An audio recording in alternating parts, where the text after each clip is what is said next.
আমরা গত 11 তারিখে হাইকোর্টের সামনে আমরা সমাবেশ করি। আমাদের দাবির জন্য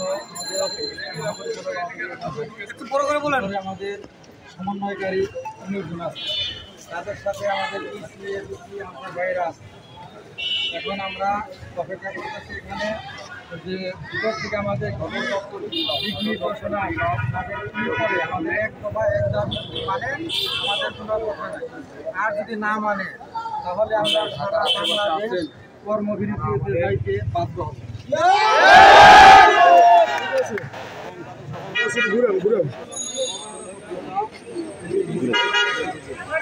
ঠিক আছে, থ্যাংক ইউ।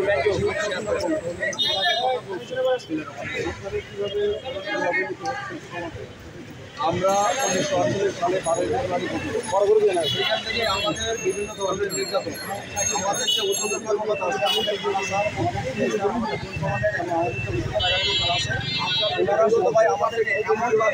আমাদেরকে নির্যাতন করে। সেটা হচ্ছে বিভিন্ন পর্যায়ে, সেটা হচ্ছে ক্যাম্পে রেশন থেকে শুরু করে ছুটি থেকে শুরু করে এমনকি আমাদের পোশাক, আমাদের বুট, আমাদের বেল্ট, সমস্ত ক্যাপ মানে আমাদের A to Z সমস্ত কিছু নিয়ে তারা আমাদের কাছে সিন্ডিকেট করে। আমাদের নামে সব বরাদ্দ, কিন্তু আমাদেরকে মনে করেন বছরে একজনের বুট দেয়, 2 সেট পোশাক দেওয়ার কথা, সেখানে 2 সেট দেয় না, 1 সেট দেয় এবং বুট বেল্ট মানে পুরো ইউনিফর্ম দিতে হয়, কিন্তু সেখানে আমাদের শুধুমাত্র পোশাক দিয়ে এবং বুট দিয়ে আমাদেরকে মানে দেওয়া হয়।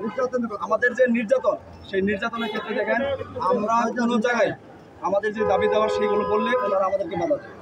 আমরা কিছু বলতে গেলে আমাদেরকে ব্লক করে, আমাদেরকে ফ্রিজ করে, এমনকি চাকরিচ্যুত করে।